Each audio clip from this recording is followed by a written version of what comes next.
എല്ലാവർക്കും നമസ്കാരം. പുതിയ വീഡിയോയിലേക്ക് സ്വാഗതം. ഇന്നത്തെ ഞങ്ങളുടെ യാത്ര മുഗൾ സാമ്രാജ്യത്തിൻ്റെ ശക്തിയും പ്രൗഢിയും വിളിച്ചോതുന്ന ആഗ്ര ഫോർട്ടിലേക്കാണ്. 1565 മുഗൾ ചക്രവർത്തിയായിരുന്ന അക്ബറാണ് ഇത് പണി കഴിപ്പിച്ചത്.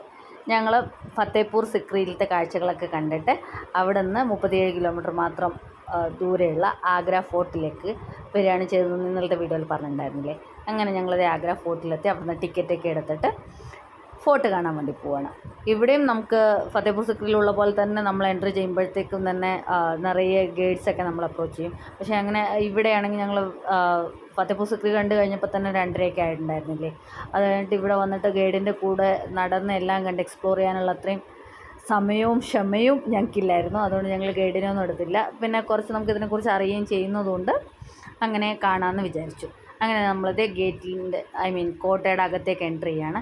നമ്മൾ ഈ അകത്തേക്ക് എൻട്രി ചെയ്യുന്ന ഗേറ്റിന് അമർ സിംഗ് ഗേറ്റ് എന്നാണ് പറയുന്നത്. ഈ ഗേറ്റിൽ കൂടെ മാത്രമേ നമുക്ക് കോട്ടയുടെ അകത്തേക്ക് എൻട്രി ഉള്ളൂ. അപ്പോൾ അവിടെ പുറത്ത് എഴുതി വെച്ചിട്ടുണ്ട് കുരങ്ങന്മാരൊക്കെ നിറയുള്ളതാണ്. അത് കാരണം കുറച്ച് കോൺഷ്യസ് ആയിരിക്കുക എന്നുള്ളത്. നമ്മളകത്ത് കയറുമ്പോൾ തന്നെ ഇവിടെ ഒരു ചെക്കിങ് കൗണ്ടറൊക്കെ ഉണ്ട്. ഇവിടെ നമ്മുടെ ബാഗും ഒക്കെ ചെക്ക് ചെയ്യണം. ഇപ്പോൾ നേരത്തെ പുറത്ത് ഫോട്ടോയിൽ കണ്ട പോലത്തെ സാധനങ്ങളൊക്കെ ഉണ്ടെന്നുണ്ടെങ്കിൽ അവിടെ എടുത്ത് വയ്ക്കും. അപ്പോൾ ഹനീൻ്റെ അടുത്ത് നേരത്തെ വീഡിയോ കണ്ടിട്ടുള്ളവർക്ക് അറിയായിരിക്കും, ഒരു ടോയ് സിസർ ഉണ്ടായിരുന്നു. അതൊക്കെ അവരോട് വാങ്ങിച്ചു വെച്ചു. ഹനി അതിൻ്റെ സങ്കടമാണ് പറയണേ. തിരിച്ചു വരുമ്പോൾ അത് കിട്ടില്ലെന്ന് ഹനി ചോദിക്കുന്നുണ്ട്. അങ്ങനെ നമ്മൾ ഗേറ്റ്, വിശാലമായ അമർ സിംഗ് ഗേറ്റ് കടന്നിട്ട് അകത്തേക്ക് വരുമ്പോൾ പിന്നെ ഒരു ഗേറ്റാണുള്ളത്. അപ്പോൾ ഈ നിങ്ങൾക്ക് അറിയാവുന്ന പോലെ തന്നെ ആഗ്ര ഫോർട്ട് മറ്റെല്ലാ മുഗൾ നിർമ്മിതിയും പോലെ തന്നെ റെഡ് സാൻഡ് സ്റ്റോണിലും വൈറ്റ് മാർബിളും ഉപയോഗിച്ച് നിർമ്മിച്ചിരിക്കുന്നതാണ്. നമുക്ക് കയറി വരുമ്പോൾ തന്നെ ലെഫ്റ്റ് സൈഡിൽ എല്ലാ കോട്ടയിലും ഉള്ള പോലെ പീരങ്കിയൊക്കെ കാണാം. അപ്പോൾ ഇതിൻ്റെ ആർക്കിടെക്ചറൽ ബ്യൂട്ടിയാണ് നമ്മളെ ഏറ്റവും കൂടുതൽ ആകർഷിക്കുന്നത്. ഇത് വെറും സാമ്പിൾ മാത്രമായിരുന്നേ. ഇതിലും ഭംഗിയുള്ള കാഴ്ചകളാണ് നമുക്ക് അകത്ത് കാണാൻ സാധിക്കുന്നത്. ഇവിടെ രാവിലെ 6 മണി മുതൽ വൈകിട്ട് 6 മണി വരെയാണ് ഫോർട്ടിലെ പ്രവേശനം. ലാസ്റ്റ് എൻട്രി വൈകിട്ട് 5 മണിക്കാണ്. പിന്നെ ആഗ്രയിലും ഫത്തേപൂർ സിക്രിയിലത്തെ മറ്റെല്ലാ മോണമെൻറ്റ്സ് പോലെ തന്നെയും ഇന്ത്യൻസിന് 50 രൂപയാണ് ഇവിടെ എൻട്രി ടിക്കറ്റ്. 15 വയസ്സിൽ താഴെയുള്ള കുട്ടികൾക്ക് ടിക്കറ്റ് ഫ്രീ ആണ്. ആഴ്ചയിലെ എല്ലാ ദിവസവും റെഡ് ഫോർട്ട് ഓപ്പൺ ആണ്. വെള്ളിയാഴ്ചകളിൽ 40 രൂപയാണ് ticket rate. Indo Persian architecture ശൈലികളെ സമന്വയിപ്പിച്ച മുഗൾ ആർക്കിടെക്ചർ രീതിയിലാണ് ഈ റെഡ് ഫോർട്ട് പണി കഴിപ്പിച്ചിരിക്കുന്നത്. ഇതും ഒരു യുനെസ്കോ വേൾഡ് ഹെറിറ്റേജ് സൈറ്റാണ്. അതുകൊണ്ട് തന്നെ ഒരു നാഷണൽ മോണുമെൻറ്റ് എന്ന നിലയിൽ ആർക്കിയോളജിക്കൽ സർവേ ഓഫ് ഇന്ത്യയാണ് ഇപ്പോൾ ഇതിൻ്റെ മെയിൻ്റനൻസ് ഒക്കെ ചെയ്യുന്നത്. ഈ കോട്ടയുടെ ഒരു ഭാഗം ഇപ്പോഴും ഇന്ത്യൻ ആർമി ഒക്യുപ്പൈ ചെയ്തിരിക്കുകയാണ്. അപ്പോൾ നമ്മൾ ആദ്യത്തെ ഗേറ്റ് കഴിഞ്ഞ് രണ്ടാമത്തെ ഗേറ്റും കഴിഞ്ഞ് ഇതിപ്പോൾ മൂന്നാമത്തെ ഗേറ്റ് കടന്ന് കോട്ടയുടെ അകത്തേക്ക് പ്രവേശിക്കുകയാണ്. നമ്മുടെ കോട്ടയുടെ അകത്ത് പ്രവേശിക്കുമ്പോൾ തന്നെ നമുക്ക് ഈ ഗേറ്റ് കടന്ന് കഴിയുമ്പോൾ ഇതേപോലത്തെ ഒരു റാമ്പാണ് കാണാൻ സാധിക്കുക. അപ്പോൾ കാണുമ്പോൾ വളരെ സിമ്പിളായിട്ട് തോന്നുമെങ്കിലും ആ റാമ്പിൻ്റെ സ്ട്രക്ചർ നിങ്ങൾക്ക് നോക്കിയാൽ മനസ്സിലാവും, കുറച്ച് ഹാഷായതാണ്. ഇതെന്തിനാണെന്ന് വിചാരിച്ചാൽ കൊട്ടാരത്തിലെ ആനിമൽസിനെ, അതായത് യുദ്ധത്തിന് വേണ്ടി ഉപയോഗിക്കുന്ന ആന, കുതിര, ഒട്ടകങ്ങൾ, ഇവർക്കൊക്കെ നടക്കുന്നത് ഈസി ആവാൻ വേണ്ടിയിട്ട്, ഗ്രിപ്പ് കിട്ടാൻ വേണ്ടിയിട്ടാണ് ഈ റാമ്പ് ഉപയോഗിക്കുന്നത്. അതുപോലെ തന്നെ ഇപ്പോൾ നിങ്ങൾക്ക് കാണുമ്പോൾ മനസ്സിലാവുണ്ടാവില്ലേ, അതുപോലെ തന്നെ ശത്രുക്കൾ വരുമ്പോൾ കല്ലൊക്കെ താഴോട്ട് ഉരുട്ടിയിടാൻ വേണ്ടിയിട്ട്. പിന്നെ ഈ വാളിൻ്റെ സൈഡിലൊക്കെ ഇങ്ങനെ കുറച്ച് ദ്വാരങ്ങൾ കാണാം. അപ്പോൾ ആ ദ്വാരങ്ങളൊക്കെ എന്തിനാണെന്ന് ചോദിച്ചാൽ ശത്രുക്കൾ വരുമ്പോൾ അതിലേക്കൂടി ചൂട് വെള്ളവും ഓയിലും ഒക്കെ ഒഴിക്കുമായിരുന്നു എന്നാണ് പറയുന്നത്. കണ്ടില്ലേ? അങ്ങനെയും ശത്രുക്കളെ തുരത്തുന്നതിന് വേണ്ടിയിട്ടുള്ള മാർഗ്ഗങ്ങൾ ഇവർ അവലംബിച്ചിട്ടുണ്ടായിരുന്നു. അതിനു വേണ്ടിയിട്ടാണ് ഇങ്ങനെയുള്ള ഒരു കൺസ്ട്രക്ഷൻ ചെയ്തിരിക്കുന്നത്. ഇപ്പോൾ ഈ ഗേറ്റ് ഇപ്പം നേരെ പോകുന്നത് ദിവാൻ ഇ ആം എന്ന് പറഞ്ഞിട്ട് രാജാവ് പ്രജകളെ കാണുന്ന സ്ഥലത്തേക്കാണ്. അപ്പോൾ നമ്മൾ നേരെ പോകാണ്ട് ഇപ്പോൾ റൈറ്റ് സൈഡിലേക്കാണ് വന്നിരിക്കുന്നത്. ഇവിടെ കാണുന്നതാണ് കോട്ടയുടെ ഏറ്റവും പ്രധാനപ്പെട്ട ഭാഗം, അതായത് ജഹാംഗീരി മഹൽ. പേരെന്ന് തന്നെ നമുക്ക് മനസ്സിലാവും, ജഹാംഗീർ ചക്രവർത്തി ഇവിടെയാണ് താമസിച്ചിട്ടുണ്ടായിരുന്നത്. ഇനി നമുക്ക് കോട്ടയുടെ കുറച്ച് ചരിത്രം കേൾക്കാം. 2.5 കിലോമീറ്റർ നീളത്തിലുള്ള റെഡ് സാൻഡ്സ്റ്റോൺ വാൾസിനാൽ ചുറ്റപ്പെട്ട ഒരു കോട്ടയാണിത്. ഇപ്പോൾ പറഞ്ഞല്ലോ അക്ബറാണ് ഈ കോട്ട പണി കഴിപ്പിച്ചതെന്ന്.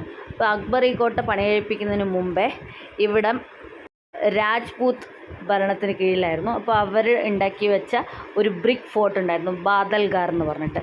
ആ സ്ഥലത്താണ് പിന്നീട് ഈ കോട്ട പണി കഴിപ്പിച്ചത്.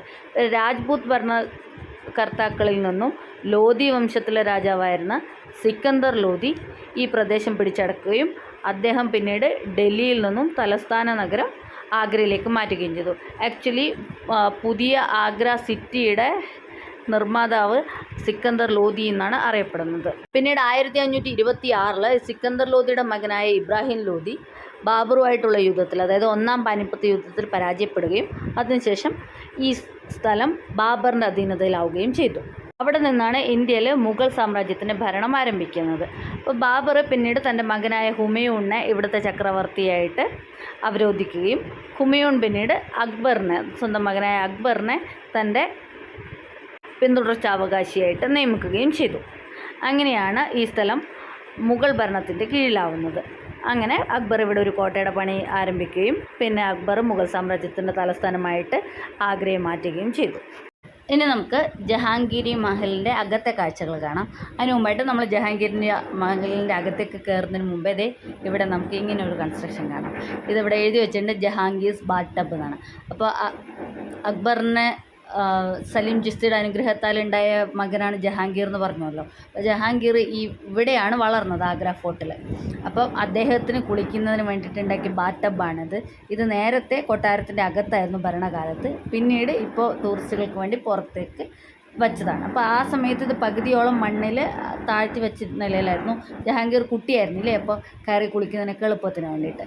പിന്നെ അത് മുഴുവനായിട്ട് എടുത്ത് പുറത്ത് വെച്ചു. നമ്മൾ ഈ ജഹാംഗീരി മഹലിൻ്റെ അകത്തേക്ക് കയറാണ്. അപ്പോൾ കയറുമ്പോൾ തന്നെ നമ്മൾ ഇങ്ങനത്തെ ഒരു കവാടമാണ് സ്വാഗതം ചെയ്യുന്നത്. ഇപ്പോൾ ഈ കവാടത്തിലത്തെ കൊത്തുപണികളൊക്കെ തന്നെയാണ് നമ്മളെ ആകർഷിക്കുന്നത്. നോക്കൂ, എന്ത് ഭംഗിയുള്ള റെഡ് സാൻഡ്സ്റ്റോണിൽ ചെയ്തിരിക്കുന്ന വർക്കുകളാണ്. നമ്മൾ ഫത്തേപൂർ സിക്രിയിലൊക്കെ കണ്ട പോലെ തന്നെയുള്ള ഇൻഡോ പേർഷ്യൻ ആർക്കിടെക്ചറിൽ നല്ല ഭംഗിയായിട്ട് റെഡ് സാൻഡ്സ്റ്റോണിൽ കാവ് ചെയ്തെടുത്ത കൊത്തുപണികളൊക്കെയാണ് നമുക്ക് ഇവിടെ കാണാൻ സാധിക്കുന്നത്.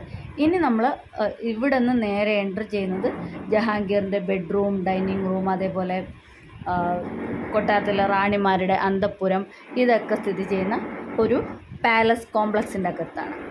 ഇതാണ് ജഹാംഗീരി മഹലിൻ്റെ അകത്തുള്ള ജഹാംഗീറിൻ്റെ ബെഡ്റൂമും റാണിമാരുടെ അന്തഃപുരമൊക്കെ വരുന്ന ആ കൊട്ടാര സമുച്ചയം എന്ന് പറയുന്നത്. ഇവിടെയുമൊക്കെ നല്ല ഭംഗിയുള്ള ആർക്കിടെക്ചറൽ രീതിയാണ് കാണാൻ സാധിക്കുന്നത്.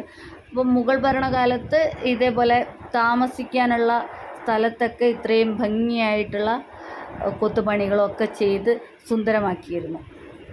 അതൊക്കെ നമുക്കിവിടെ കാണാം. ഇവിടെ കാണുന്ന ഈ ക്വാഡ്രാങ്കിൾ സ്ഥലത്താണ് രാജാവിന് വേണ്ടിയുള്ള എൻ്റർടൈൻമെൻറ്റ് പ്രോഗ്രാംസ് ഒക്കെ നടക്കുന്നുണ്ടായിരുന്നത്. അപ്പോൾ രാജാവും രാജ്ഞിമാരും മുകളിലത്തെ അന്തഃപുരങ്ങളിലിരുന്ന് അതൊക്കെ വീക്ഷിക്കുമായിരുന്നു.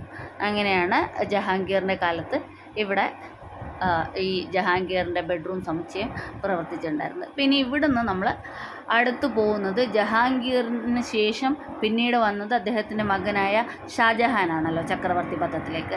അപ്പോൾ ഷാജഹാനാണെങ്കിൽ കുറച്ചും കൂടി ഇതൊക്കെ ബ്യൂട്ടിഫൈ ചെയ്യുന്ന കാര്യത്തിൽ കൂടുതൽ ശ്രദ്ധാലുവായിരുന്നു. അപ്പോൾ ഇവിടുത്തെ ഈ റെഡ് സാൻഡ്സ്റ്റോൺ സ്ട്രക്ചറിൽ ഉണ്ടായിരുന്ന പഴയ കുറച്ച് കൺസ്ട്രക്ഷൻസൊക്കെ മാറ്റി അദ്ദേഹം മാർബിളിലുള്ള കുറേ കൺസ്ട്രക്ഷൻസ് അധികമായിട്ട് കൂട്ടിച്ചേർത്തു. ഇപ്പം നമ്മൾ കാണുന്നത് ഷാജഹാനി മഹൽ എന്നറിയപ്പെടുന്ന ഷാജഹാൻ്റെ ബെഡ്റൂം കോംപ്ലക്സാണ്. അപ്പോൾ ഇവിടെ അദ്ദേഹത്തിൻ്റെ ബാത്റൂം, അതേപോലെ അദ്ദേഹത്തിന് മാത്രമായിട്ടുള്ള സ്പെഷ്യൽ വെല്ല്, കിണർ, ഇതൊക്കെ നമുക്ക് കാണാൻ സാധിക്കും. അപ്പോൾ ഞാൻ പറഞ്ഞല്ലോ, ഈ ആഗ്ര ഫോർട്ടിൻ്റെ സ്ട്രക്ചർ അദ്ദേഹത്തിൻ്റെ ടേസ്റ്റ് അനുസരിച്ച് മാറ്റാനുള്ള ഷാജഹാൻ്റെ ആദ്യത്തെ ശ്രമമായിരുന്നു ഈ ഷാജഹാനി മഹൽ നിർമ്മാണം. ഇവിടെയായിരുന്നാണ് അദ്ദേഹം സാമ്രാജ്യം ഭരിച്ചിരുന്നത്. അപ്പോൾ ഇത് റെഡ് സാൻഡ്സ്റ്റോണിൽ തന്നെ ഉണ്ടാക്കിയതാണ്. പക്ഷേ ഇതിൻ്റെ പുറത്തായിട്ട് കുറച്ച് കൂടുതൽ മാർബിൾ വർക്ക്സ് ഒക്കെ നമുക്ക് കാണാൻ സാധിക്കും. അതേപോലെ ഇവിടുന്ന് നോക്കുമ്പോൾ നമുക്ക് യമുന റിവർ കാണാം. യമുന റിവറിൻ്റെ അപ്പുറത്തായിട്ട് നമുക്ക് താജ്മഹലും കാണാം. താജ്മഹൽ പിന്നീട് കൺസ്ട്രക്ട് ചെയ്തതാണ്. പക്ഷേ ഷാജഹാനി മഹലിൽ നിന്ന് നോക്കുമ്പോൾ ആ സമയത്ത് അദ്ദേഹത്തിന് യമുന നദിയൊക്കെ കാണാമായിരുന്നു. ഇപ്പോൾ ജഹാംഗീരി മഹലിനും ഇതിൻ്റെ അപ്പുറത്ത് ഒരു മാർബിൾ സ്ട്രക്ചർ ഉണ്ട്, ഖാസ് മഹൽ എന്ന് പറഞ്ഞിട്ട്, അത് നമുക്ക് കാണാം. അതിൻ്റെ രണ്ടിൻ്റെയും നടുക്കായിട്ടാണ് ഈ ഷാജഹാനി മഹൽ സ്ഥിതി ചെയ്യുന്നത്. അപ്പോൾ അദ്ദേഹത്തിൻ്റെ ആഗ്രഹപ്രകാരം തന്നെ ഇതിൻ്റെ അകത്തൊക്കെ നമുക്ക് വൈറ്റ് മാർബിൾ സ്ട്രക്ചറൊക്കെ കാണാം. ഇതാണ് റോയൽ ബാത്റൂം ഈ ഗേറ്റിൻ്റെ അപ്പുറത്ത്. അപ്പോൾ നേരത്തെയൊക്കെ ടൂറിസ്റ്റിന് ആക്സസ് ഉണ്ടായിരുന്നു, ഇപ്പോൾ ഉണ്ടായിരുന്നില്ല. അപ്പോൾ രാജഭരണകാലത്ത് അവിടെ റോസ് വാട്ടറൊക്കെ നിറച്ചിട്ട് കുളിക്കാൻ വേണ്ടി യൂസ് ചെയ്യുമായിരുന്നു. പിന്നെ നിറയെ ഭംഗിയിലുള്ള ആർക്കിടെക്ചറും പെയിൻറ്റിങ്സും ഒക്കെ റോയൽ ബാത്റൂമിൻ്റെ അകത്ത് പോലും ഉണ്ടായിരുന്നു എന്നാണ് പറയപ്പെടുന്നത്. ഷാജഹാനി മഹൽ നമ്മൾ പുറത്തിറങ്ങുമ്പോൾ ഇവിടെ മുതലാണ് ഈ കോട്ടയിലത്തെ മാർബിൾ കൺസ്ട്രക്ഷൻസ് ആക്ച്വലി തുടങ്ങുന്നത്. ഇത് നമ്മൾ കാണുന്നത് ഷാജഹാൻ്റെ രണ്ടാമത്തെ മകളായ റോഷനയുടെ ബെഡ്റൂമാണ്. ഇപ്പോൾ ഷാജഹാൻ 65-ാമത്തെ വയസ്സിൽ രോഗബാധിതനായപ്പോഴത്തേക്കും ഷാജഹാൻ്റെ 4 ആൺമക്കളും കൂടി അടുത്ത ചക്രവർത്തി പദത്തിനായിട്ടുള്ള ഫൈറ്റ് തുടങ്ങിയിട്ടുണ്ടായിരുന്നു. അപ്പോൾ അതിൽ ഷാജഹാന് അദ്ദേഹത്തിൻ്റെ മൂത്ത പുത്രനായിരുന്ന ദാരാ ഷെക്കോവിനെ ചക്രവർത്തിയാക്കണം എന്നാണ് ആഗ്രഹം. പക്ഷേ 3-ാമത്തെ പുത്രനായ ഔറംഗസേബിനെയായിരുന്നു ഈ 2-ാമത്തെ മകളായിരുന്ന റോഷനാര സപ്പോർട്ട് ചെയ്തിട്ടുണ്ടായിരുന്നത്. അങ്ങനെ ഫൈനലി ഔറംഗസേബ് ചക്രവർത്തി ആവുകയും ചെയ്തു. ഇത് കോട്ടയുടെ ഔട്ടർ വാളാണ് കാണുന്നത്. അവിടെ നമുക്ക് 2 കിടങ്ങുകൾ കാണാം. അപ്പോൾ അതിൽ ആദ്യത്തതിനകത്ത് രാജഭരണ സമയത്ത് വെള്ളം നിറച്ചിട്ട് മുതലേനെയും ചീങ്കണ്ണീനെയൊക്കെ വളർത്തിയിരുന്നു ശത്രുക്കളിൽ നിന്ന് രക്ഷപ്പെടാൻ വേണ്ടിയിട്ട്. തൊട്ടടുത്ത കിടങ്ങിൽ നിറയെ കാട്ടുചെടികളൊക്കെ വളർത്തി അതിനകത്ത് വന്യമൃഗങ്ങളെയൊക്കെ വളർത്തിയിരുന്നു.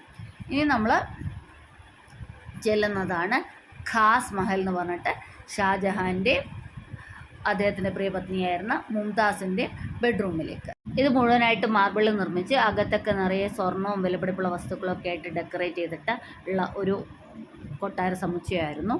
അപ്പോൾ ബ്രിട്ടീഷ് ഭരണകാലത്ത് ബ്രിട്ടീഷുകാർ ഈ കോട്ട കീഴടക്കിയപ്പോൾ സ്വാഭാവികമായിട്ടും ആ സ്വർണ്ണമൊക്കെ അവരെടുത്തുകൊണ്ട് പോയി. ഇപ്പോൾ ഈ ഖാസ് മഹലിന് മുമ്പിലായിട്ട് നമുക്ക് ഒരു വാട്ടർ ഫൗണ്ടെയിൻ കാണാം. അപ്പോൾ രാജാവിന് ഗസ്റ്റുകളൊക്കെ ഉള്ളപ്പോൾ ഇതിനകത്ത് റോസ് വാട്ടർ നിറച്ചിട്ട് വാട്ടർ ഫൗണ്ടെയിൻ പ്രവർത്തിപ്പിക്കുമായിരുന്നു.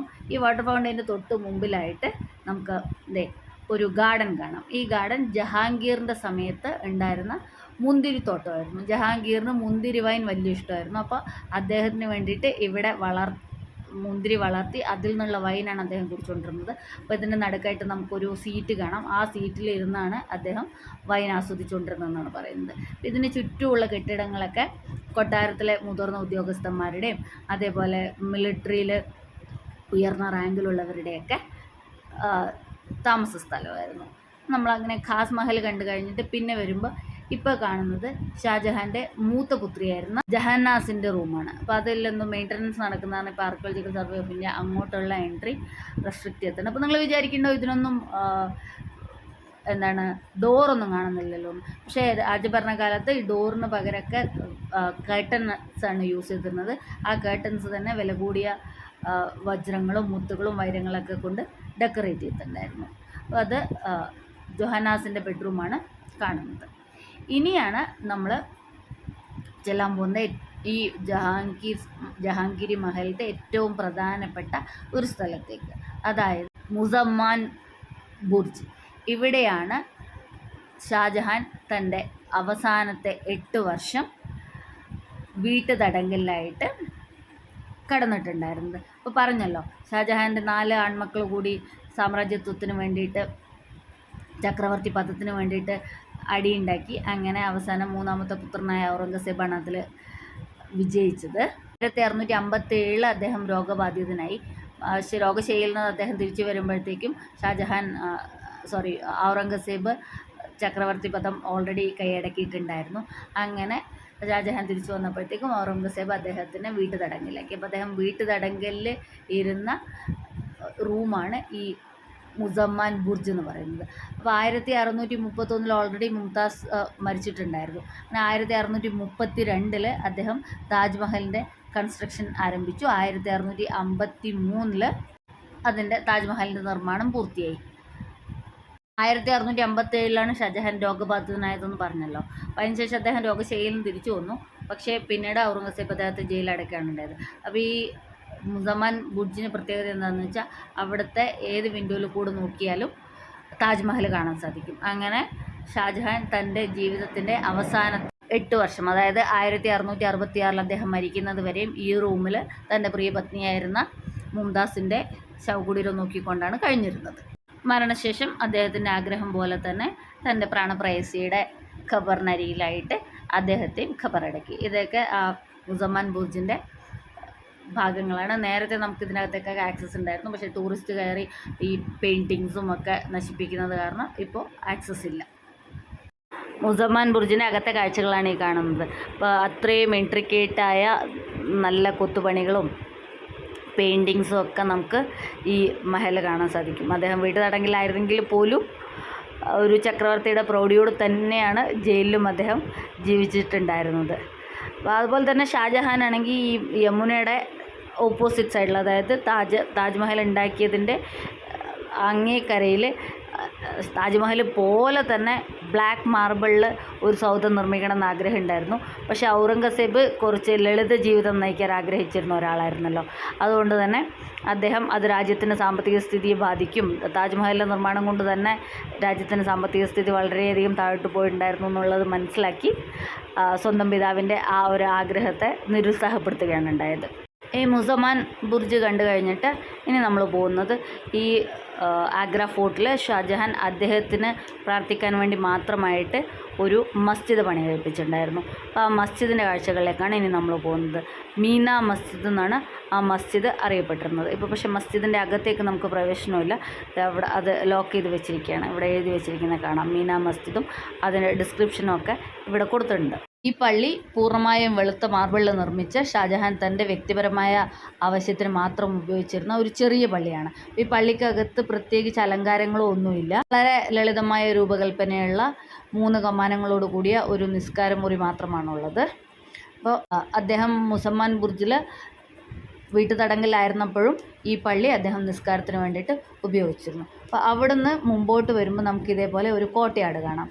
ഈ കോട്ടയാട് ഷാജഹാൻ്റെയും അക്ബറിൻ്റെയൊക്കെ കാലത്ത് ഷോപ്പിംഗ് ചെയ്യാൻ വേണ്ടിയിട്ടുള്ളായിരുന്നു. അപ്പോൾ കച്ചവടക്കാരും വാങ്ങിക്കാൻ വരുന്നവരും ഒക്കെ സ്ത്രീകളായിരുന്നു. അപ്പോൾ ഇതിന് ചുറ്റുമുള്ള ആ റൂമുകളൊക്കെ കച്ചവടത്തിന് വരുന്ന ആൾക്കാർ താമസിച്ചുകൊണ്ടിരുന്നതാണ്.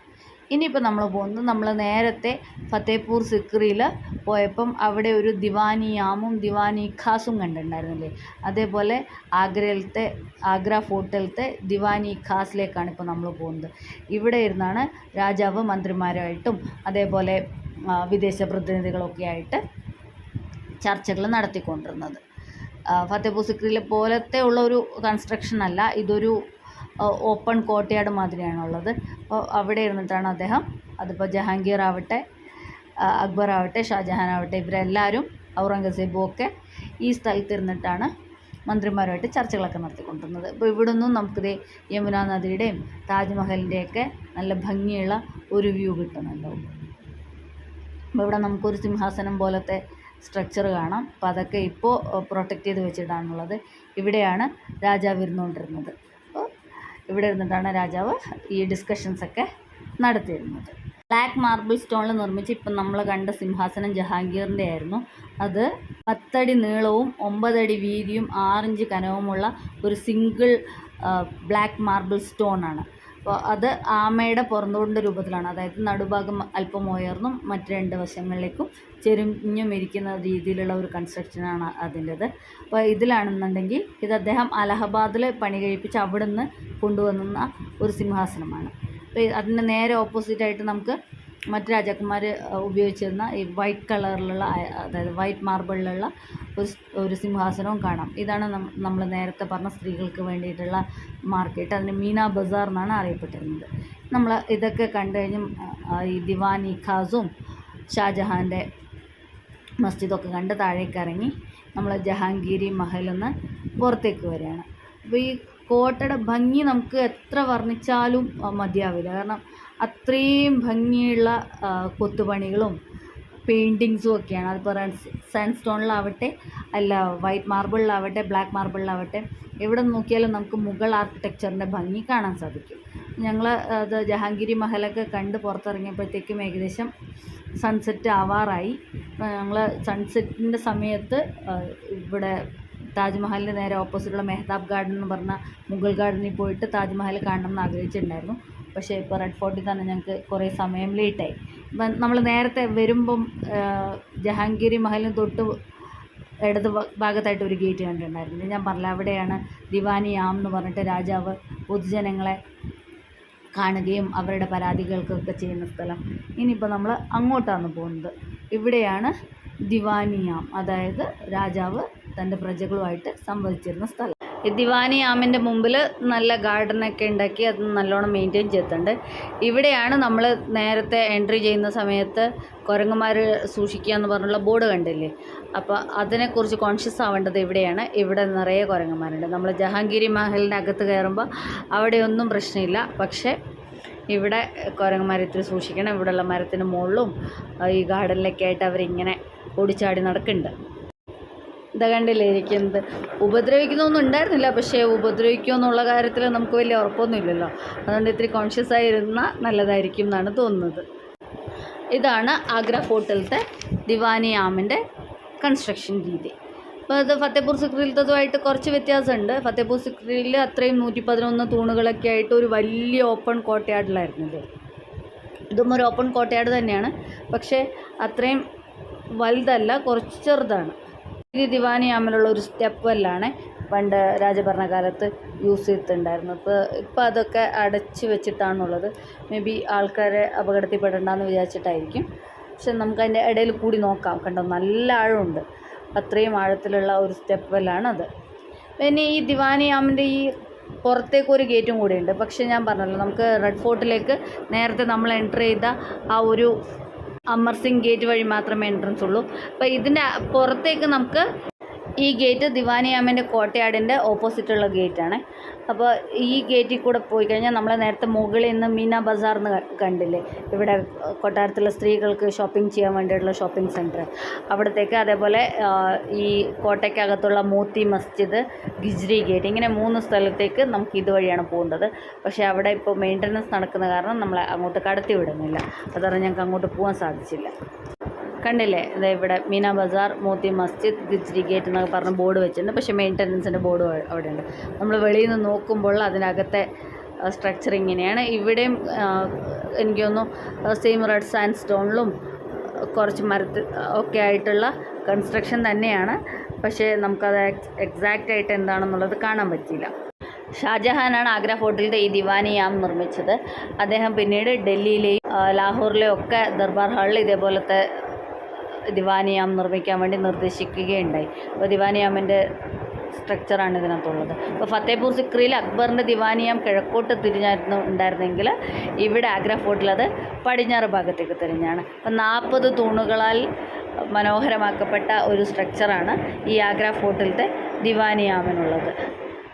ഇവിടെ ഗൈഡ് അതൊക്കെ വായിച്ച് അദ്ദേഹത്തിൻ്റെ കൂടെയുള്ള ടൂറിസ്റ്റുകൾക്ക് എക്സ്പ്ലെയിൻ ചെയ്യണം ഇതെന്താണെന്നുള്ളത്. ഇവിടെ ആഗ്ര ഫോർട്ടിലത്തെ ദിവാനി ആമിൻ്റെ മുമ്പിൽ നമുക്ക് വളരെ പ്രത്യേകതയുള്ള മറ്റൊരു സ്ട്രക്ചർ കാണാം. അതാണ് ഇവിടുത്തെ ഏറ്റവും പ്രത്യേകതയുള്ള ഒരു കാര്യം. ഇപ്പം നിങ്ങൾ ശ്രദ്ധിച്ചിട്ടുണ്ടാവും, ഈ ദിവാനി ആമിൻ്റെ മുമ്പിൽ ഒരു ശവകുടീരമുണ്ട്. അപ്പോൾ അതെങ്ങനെയാണ് ദിവാനി ആമിൻ്റെ മുമ്പിൽ ശവകുടീരം വന്നതെന്നുള്ളത് നമുക്ക് മനസ്സിലാക്കാം. ബ്രിട്ടീഷ് ഈസ്റ്റ് ഇന്ത്യ കമ്പനിയിലെ ഒരു ഉന്നത ഉദ്യോഗസ്ഥനായിരുന്നു ഈ ജോൺ റസൽ കോൾവിൻ. 1857 ശിപ്പായി ലഹളയുടെ സമയത്ത് ബ്രിട്ടീഷുകാർക്ക് കോട്ടയ്ക്കകത്ത് അഭയം പ്രാപിക്കേണ്ടി വന്നു. അങ്ങനെ അദ്ദേഹം ഈ കോട്ടയ്ക്കുള്ളിൽ വെച്ച് കോളറ ബാധിതനായി മരിക്കുകയായിരുന്നു. അപ്പോൾ ലഹള നടക്കുന്ന കാരണം പുറത്ത് കൊണ്ടുപോയി സംസ്കരിക്കാൻ പറ്റാത്തതിനാൽ ഇവിടെ തന്നെ സംസ്കരിക്കുകയാണ് ചെയ്തത്. അതുകൊണ്ടാണ് ദിവാനി ആമിൻ്റെ മുമ്പിൽ അദ്ദേഹത്തിന് അങ്ങനെ ഒരു ബ്രിട്ടീഷുകാരൻ്റെ ശവകുടീരം വന്നത്. ഞങ്ങളങ്ങനെ ഇതൊക്കെ കണ്ടിട്ട് ആഗ്ര ഫോർട്ടിൽ നിന്നും പുറത്തിറങ്ങുകയാണ്. അപ്പോൾ ഇവിടെ ആഗ്ര ഫോർട്ടിൻ്റെ ഡീറ്റെയിൽസൊക്കെ നമുക്കൊരു ഫലകത്തിൽ ഇംഗ്ലീഷിലും ഹിന്ദിയിലൊക്കെ എഴുതി വെച്ചിട്ടുണ്ട്. അത് യുനെസ്കോ വേൾഡ് ഹെറിറ്റേജ് സൈറ്റ് ആണെന്നും ആർക്കിയോളജിക്കൽ സർവേ ഓഫ് ഇന്ത്യയുടെ ഒരു പ്രൊട്ടക്റ്റഡ് മോണുമെൻ്റ് ആണെന്നൊക്കെയുള്ള ഡീറ്റെയിൽസൊക്കെ അവിടെ എഴുതി വെച്ചിട്ടുണ്ട്. പിന്നെ ഇവിടുത്തെ ഡൂസ് ആൻഡ് ഡോൺസൊക്കെ നമുക്ക് അവിടെ വായിച്ച് മനസ്സിലാക്കാം. ഇനിയിപ്പോൾ ഞങ്ങൾ തിരിച്ചു പോവാണ്. അപ്പോൾ മോന്തും ഹനിയും ദിവാനി ആം കാണാൻ വന്നിട്ടുണ്ടായിരുന്നില്ല. അവരവിടെ റെസ്റ്റ് എടുക്കുമായിരുന്നു. കുറേ സമയം നടന്നിട്ട് ഹനി തളർന്നു. ഏകദേശം 2 മണിക്കൂറിനടുത്ത് ഞങ്ങൾ ഇവിടെ ആഗ്ര ഫോർട്ട് കാണാൻ വേണ്ടി സ്പെൻഡ് ചെയ്തിട്ടുണ്ടായിരുന്നു. മുഗൾ സാമ്രാജ്യത്തിൻ്റെ ഉദയവും പ്രതാപവും അസ്തമയവും കണ്ട ഈ ആഗ്ര കോട്ടയും കണ്ട് ഞങ്ങൾ ഇവിടെ നിന്ന് ഇറങ്ങുകയാണ്. അപ്പോൾ അടുത്തായിട്ട് ഞങ്ങൾക്ക് മെഹ്താബ് ഗാർഡനിൽ പോകണം എന്നാണ് വിചാരിച്ചിരുന്നത്. പക്ഷേ സൺസെറ്റ് കഴിഞ്ഞ കാരണം ഇനിയിപ്പോൾ അവിടെ പോകുന്നില്ല. നിങ്ങൾക്കറിയാവുന്ന പോലെ തന്നെ ഔറംഗസേബിൻ്റെ ഭരണശേഷം മുഗൾ സാമ്രാജ്യത്തിൻ്റെ പതനം ആരംഭിക്കുകയുണ്ടായല്ലോ.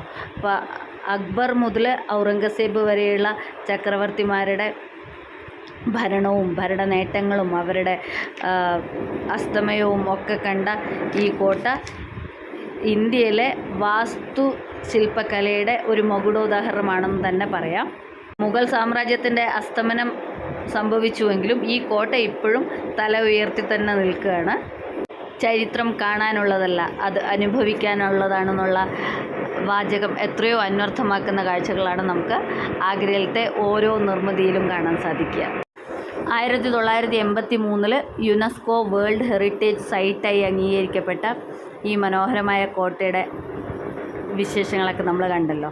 ഇനി ആഗ്രയിലത്തെ കൂടുതൽ യാത്രാവിശേഷങ്ങളുമായിട്ട് അടുത്ത വീഡിയോയിൽ കാണാം. Thank you for watching.